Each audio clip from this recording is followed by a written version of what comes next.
Coach Moo, Top Flight Sports Performance Engineering. Today we are at Hidden Glen with PGA Pro Kevin Kramp. Thanks, Coach. Absolutely. So we're going to talk about golf fitness. So I'm going to let you take the lead. Why do you believe that golf fitness is important, especially for developmental, like youth, or just golfers that are just starting out? I think one of the biggest things it does is any way you can make your body stronger, you can be more flexible, you can be faster, will improve your performance, your ability to swing the golf club, and your ability to generate speed. One of the biggest indicators in how good a player will get is their ability to create speed with the club head. Okay, so the sports performance engineer in me hears rotational speed and power. You got it, correct. Absolutely. Correct. Which translates into club head speed. Correct. Absolutely. That is correct. So let's kind of talk briefly about some of the aspects of the golf, the driver swing Sure. that you and I tag team on. Sure. So, for sure. Just fact check me on these things. So I'm a righty. I'm going to load up on my into your trail leg, which is your right leg. Correct. Yep. So when I start up, about what percentage of body weight is on what I try to get people to do once they originally get set up to hit a shot is I like to have a little bit 45 on the lead foot, 55% on the trail foot, because we're trying to promote a motion that is going more upward to the golf ball. When they take that swing back away from the ball, the backswing, their chest is turning, their pelvis is rotating, and they're loading into that trail leg. Okay. So the trail leg, we're loading up to, it could be 80, 85, 90% as you get into that trail leg with a driver before you begin to really push off and transfer that pressure into your lead leg. Okay. So which brings me to one of my favorite quotes: you can't shoot a cannon out of a canoe. Correct. That's a good one. Yep. That's a keeper. Yeah. Right. So everybody has an asymmetry. They're leg dominant. Yes. So I'm right-handed, so my left leg is stronger than my right. Correct. And I'm guessing you're a righty, exactly so right. your right leg is not as strong. Same exact thing. Layups as a kid, way better off my left leg than off my right. Absolutely, Yes. And there's a reason for that. However, from a golf perspective, I feel like it's problematic because if you're talking about 90% of the weight on that leg, and that leg, so it's not, that if that leg can only tolerate so much force, it's kind of like having, you're at maybe 70% with this leg and 100% with this leg. Right. So every time you're swinging, you've got a deficit of about 30%. Right. Yeah. So, and that shows up. That shows up, especially I think in younger kids right away, in non-strong athletes, or maybe they're more of a baseball dominant sport or something, where they'll get their pressure back into this trail side and it will stay back here, or they'll fall back because that leg's stronger and they can't really, because this leg's stronger and they can't really push off that trail leg into their lead leg as well. So what I'm hearing is the ability to generate force from the trail leg actually influences the whole drive. It's a huge deal. Okay. Huge part of it. So, okay, let's say I get stronger with my trail leg. Yep. What does that translate into theoretically? Or I'll ask it a different way. Two questions. Question one: what do you think improving the trail leg could just floor level generate?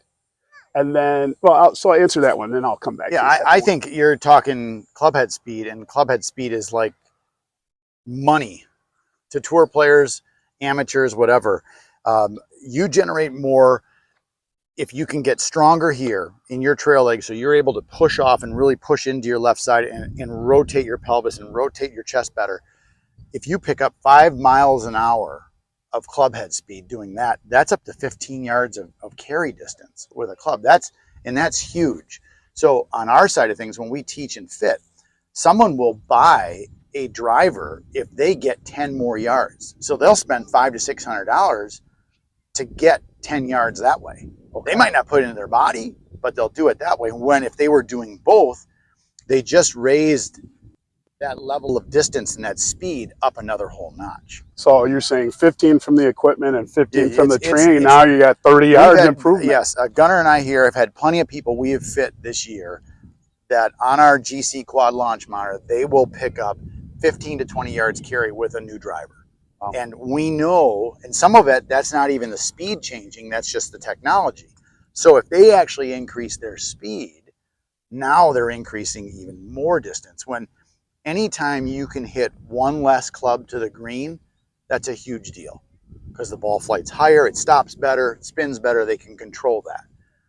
And that's just a fact. And better scores. Better scores. Which is kind of it really got a scoreboard, right? That's the end game. There's no, I always tell people there's no pictures on the scorecard. You don't show a picture of how you got that score. Longer players have a better chance to score better because they hit it further.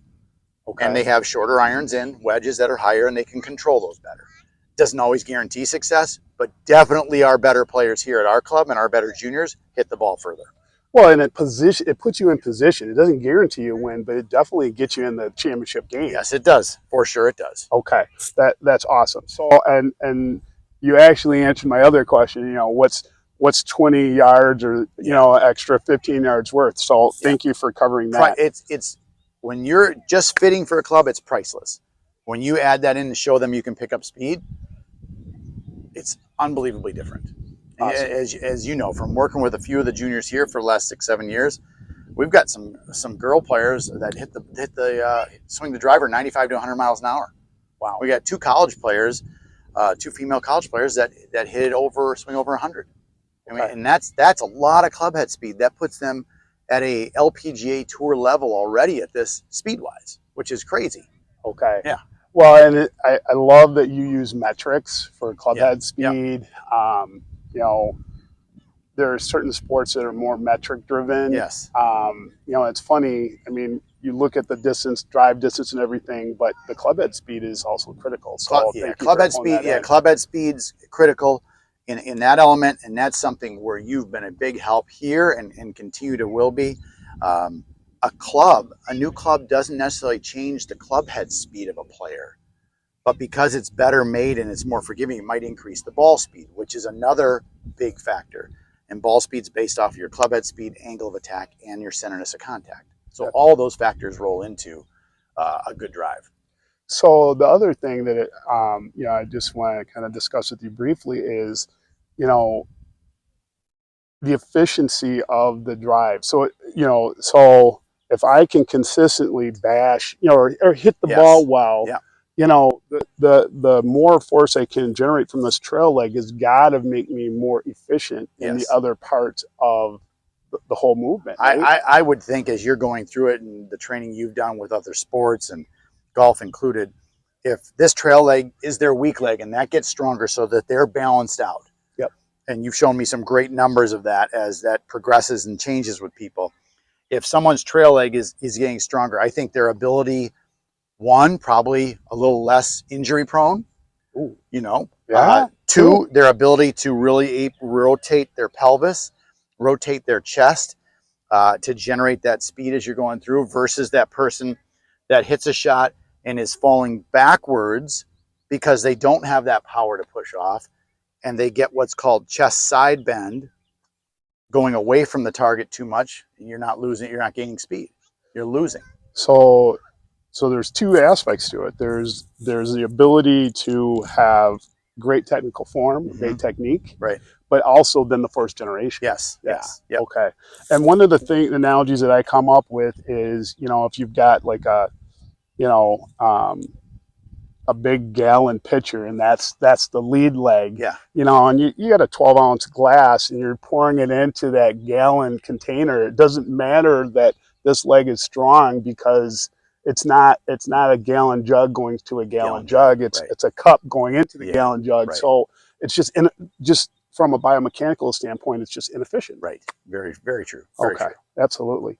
So that's our why. And so now in a moment, we're going to actually go to where we train. We're going to talk about the what and the how. So what we're going to do today is we're going to go through some of the core drills that we do here at Hidden Glen. I'm going to talk about the biomechanical aspects of it. Coach Kramp is going to do the through line to the actual technical aspects of each drill and why they're important. So see you in a sec.